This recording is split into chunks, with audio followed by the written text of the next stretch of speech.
Have you ever wondered what happened after Majora's Mask? I mean, okay, sure, there's the Hyrule Historia's official timeline, but like, whatever, fine. What did Link do between Majora's Mask and Twilight Princess? After all, he had quite a bit of growing up to do. Here's what we know.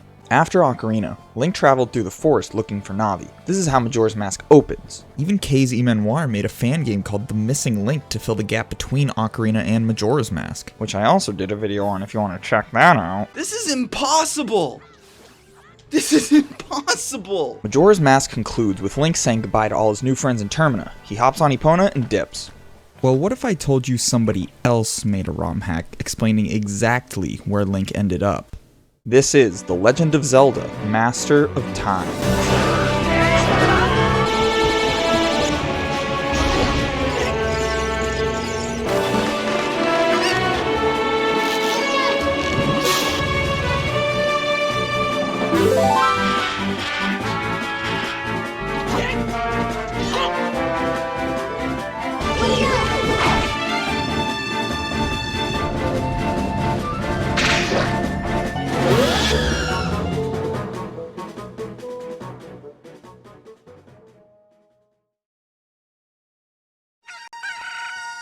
Link has been wandering the world since saving Termina. I mean, he's 17 in this game, but he's already having an existential crisis? It's like a depressing version of Simba growing up. Basically, he feels as though time is slowing down and he ends up in a new country. You meet a new fairy, Knight, who wakes you up in Sagnol Village. This place is neat. He tells you to go see the owl. Yes, the owl in town. Alright, what does he got to say? Did you get all that? Yeah, sure. The local museum owner assures you everything on display here is a replica and not to rob him. So you know what that means. Break in through the attic and steal the fairy ocarina. You'll come to realize the only place left to go is Sagnol Tomb. What better way to kick off a game than to go grave robbing? Kill the mummy, steal the family heirloom. Now, you can terrorize nature. At the top of a cliffside, we'll come across a cave. Inside, we'll learn the last Rampart song, which can teleport specific blocks around the world. It's basically just the Song of Time. Strangely enough, I only remember using this song once or twice throughout the entire game. With that, we can enter the first temple, the Temple of Agility. The temple primarily focuses on puzzles centered around throwing bomb flowers onto rocks. There's a new skull pattern, which honestly reminds me a lot of Woodfall Temple from Majora's Mask. This goes for nearly all the temples we're going to encounter in this game, but the design is very vanilla. They follow the same formula as completing puzzles, fighting a mini-boss, getting an item, and using that item for the second half of the temple. There's nothing incredibly new or exciting here, but it's still well made enough that it could be a real Zelda dungeon. Here we'll find the fairy bow. You shoot some skulls, and for the first boss, you fight Astolphos. Twice. He'll give you the fire arrows, so now we can light the torches in Sagnol Village to leave. Abello Field. It's Hyrule Field, but smaller. Across the ways, you'll end up in Abello Town, the analog to Castle Town in Ocarina. You've got the item shop, bomb chew minigame, shooting range, Skulltula house. Oh yeah, there are gold Skulltulas all over the place. There are Zoras, guards, even Deku scrubs. Deku nuts for 40 rupees? No thanks. Go to hell. What an asshole. You've got the butcher shop? Oh no. Oh god, there's a puppy in here. Heading west, we arrive at Abello Castle.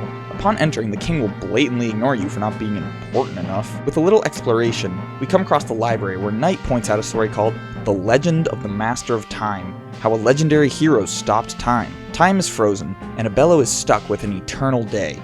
To break the curse, the power of 6 medallions must be collected. Additionally, we learn the Master Song, which still isn't enough to impress the king. Upstairs is a room with 2 blocks of time, which each reveal an iron knuckle. Defeating them grants you access to the silver gauntlets, to which the king catches you off guard.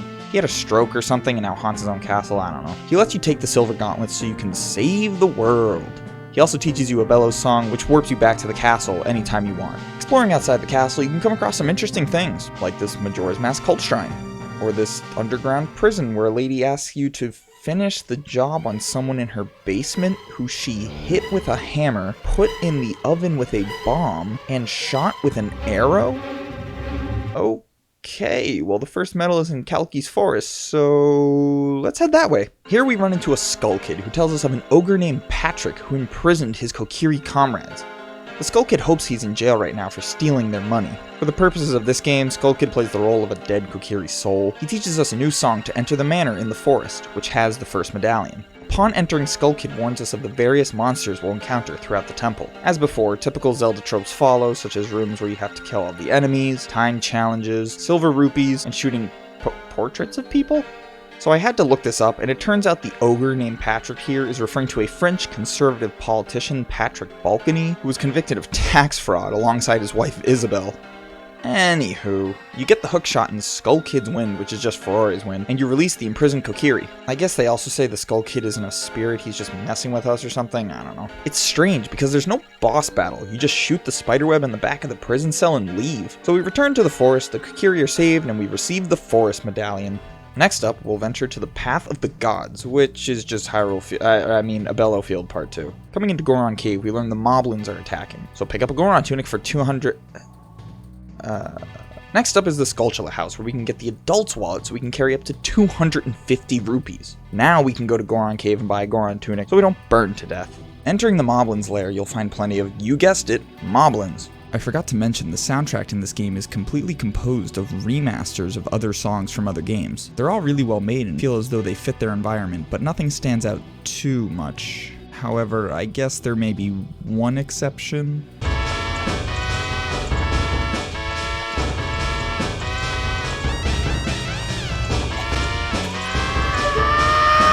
Again, Skull Kid will teach you a new song, the Moblins March, and you can now enter the temple. Pretty standard stuff. You fight fire scarecrows, collect silver rupees, throw bomb flowers at rocks in the way, get a bomb bag, climb spinny fire tubes, shoot eye switches, get a bigger bomb bag, and look at the Gorons to be feasted on.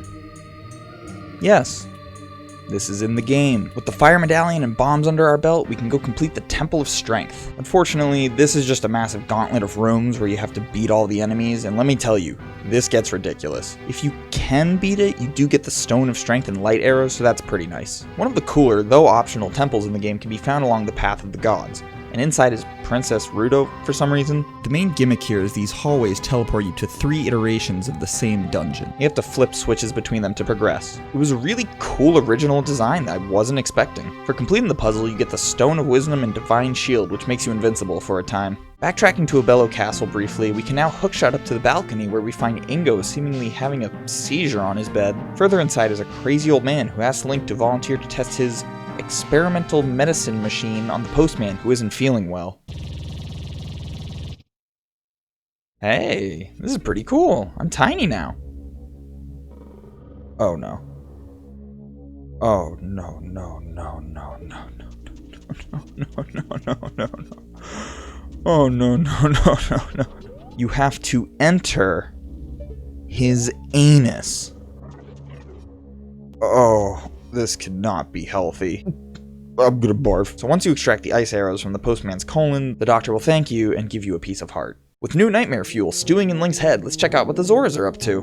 Lighting the torch at Abello Lake opens up the secret waterfall to get inside. Buy the Zora tunic, and at the top of a cliff in Zora's lair, we can play the Diving for Rupees minigame and get the silver scale. Walking around, you can get some heart pieces and whatnot, and this guy who's hiding something behind this door.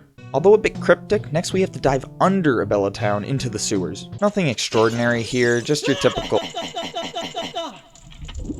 Oh. Here we'll get the Lens of Truth and a bottle, both of which are necessary to progress to the next temple. In the tundra, you'll need the Lens of Truth to see a Skulltula to shoot, so a hookshot pillar will appear, and we need to use the bottle to capture blue fire to melt the red ice to get to Lozan Castle, where the owl explains the dead have taken over. Well, maybe if you stopped hanging people, there wouldn't be so many dead things to take over. It's the same old song and dance. See the Skull Kid, learn a new song, shoot the face at the front of the temple, do puzzles with the Lens of Truth, fight Stalfos, collect silver rupees, shoot the wall, kill some iron knuckles, get the boss key. Ooh, they added the boat from the Shadow Temple. That's neat. Don't fight a boss, get the Megaton hammer, and leave. Yay, we got the ice medallion from the Death Temple.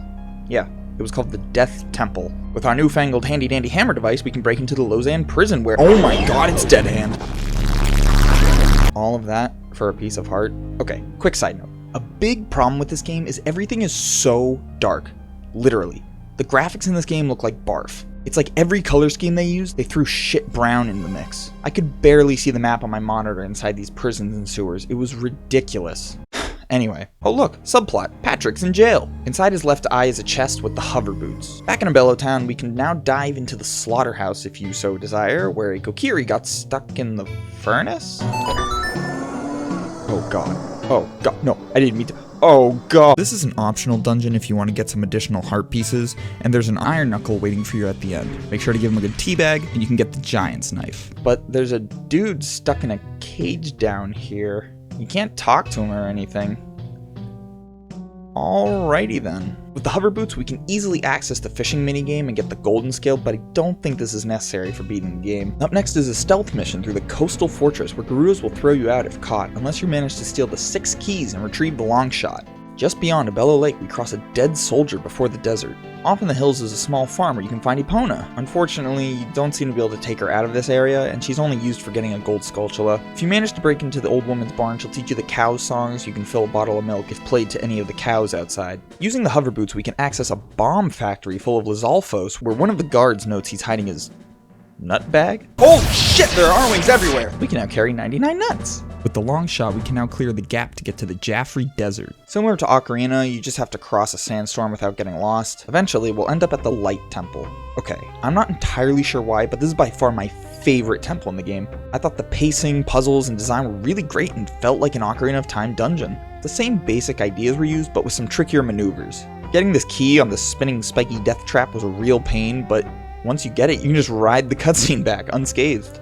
Alright, I'll admit it, it's because climbing the tower with only the hover boots over these small platforms was sick. Insert iron knuckle fight, get the iron boots, and let's keep moving.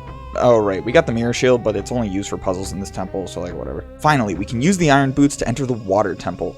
Upon entering, we overhear someone. Hurry, it will start. Knight tells us it sounded like a Zora.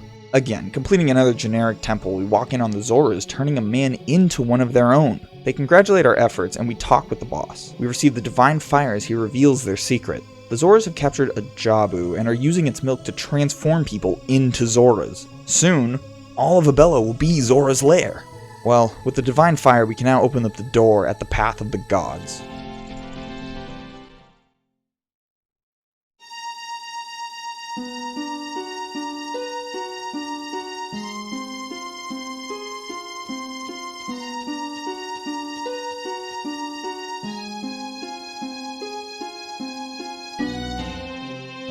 Ah, Link, you are here.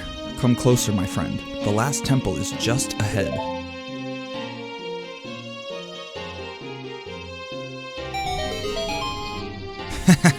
Trapped.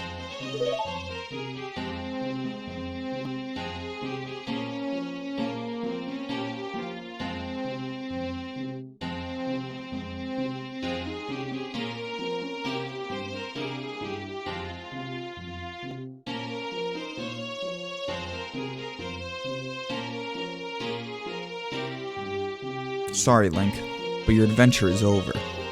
Now you know our secret.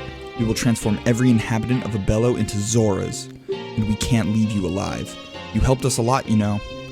Because of you, the Kokiris will drink our milk, and the Gorons too. The Moblins don't drink milk, so we need them dead. Same for Lozan. You have killed many, many monsters there. The reconquest will be easy.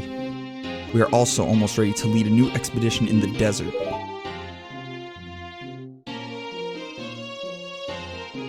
I thought you would die or give up, Link.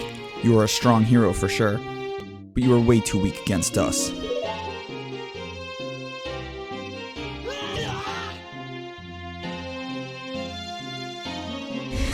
Sorry, dude.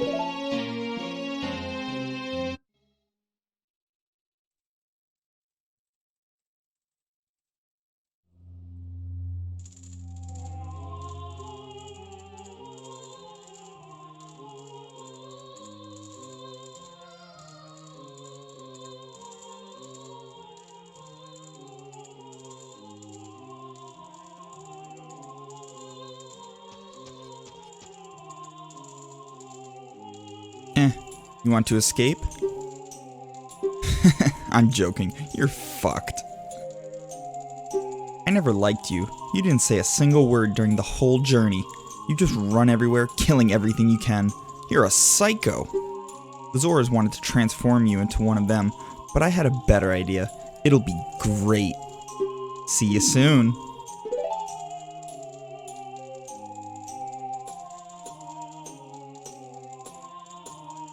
Let's go, prisoner.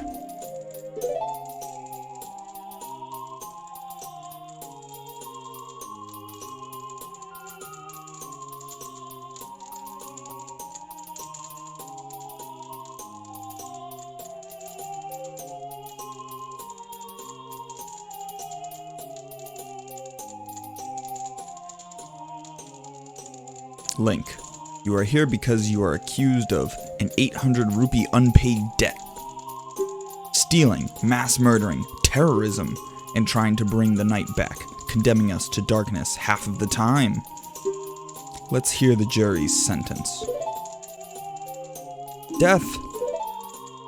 Death. Death. Death. Death. King Rudalika, if you have an objection, say something now.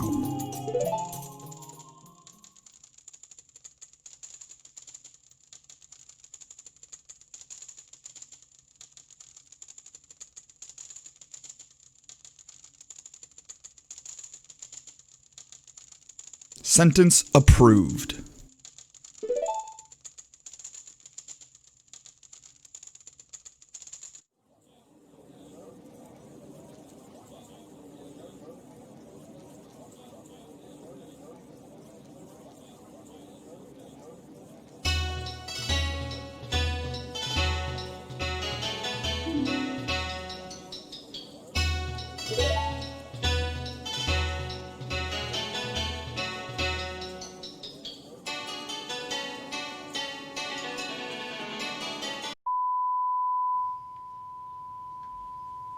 That's it?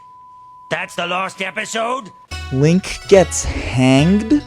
After all this time, Knight and the Owl were in on it? I spent 16 hours of my life playing this garbage, and that's how it ends? Yeah, that's how it ends. If for whatever reason you decide to open the door but return to Sagnol Village instead, a hookshot pillar will appear and you can just leave. The game's good ending leaves you with this.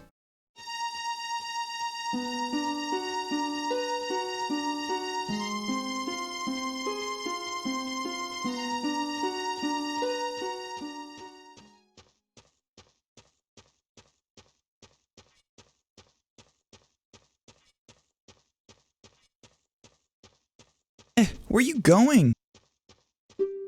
You cannot leave Abello like that. You must break the curse. And that's how Link quit this adventure.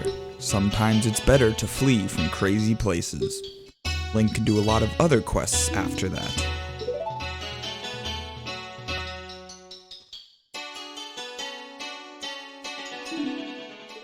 However, there is one more unintended ending.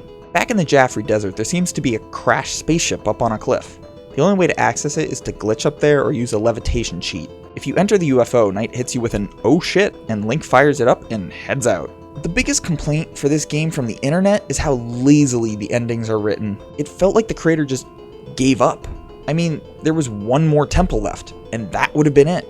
But instead they abruptly ended the game and killed Link. Even the demo has the owl baiting Malin, I'm not really sure why it's Malin in this, into a pit of spikes and ends with this nightmare. Despite the abrupt ending, it's a lengthy game. There are 100 golden sculptures, around 70 heart pieces, tons of items, and the temples, though formulaic, are really well designed, and it seems like a cohesive world. There are plenty of areas and things to do I didn't even cover in this video. Like in the Goron mine where you turn on a furnace for something, the Poe collector, the final song I could never find, and this tiki tree that says, "I'm thirsty." I imagine the Song of Storms equivalent is somewhere in the game, but if you cheat behind the bars we learn the Ocean song which takes you to some mysterious island with silver rupees and a castle. Inside, all you get is a tag to boost your attacks, but who knows how many areas might be hiding in the game. The soundtrack is unique, but not very memorable. The writing isn't very good, but I don't know, maybe English isn't his first language or something. There are no bosses. And I'm not even saying create new bosses from scratch, but you could have dropped Bongo in the Death Temple or Morpha in the Water Temple, instead of just using an Iron Knuckle as a supplement. Overall, I would still recommend playing this game though if you're looking for a new N64 Zelda experience, because despite the poor storytelling, the core gameplay is still very enjoyable.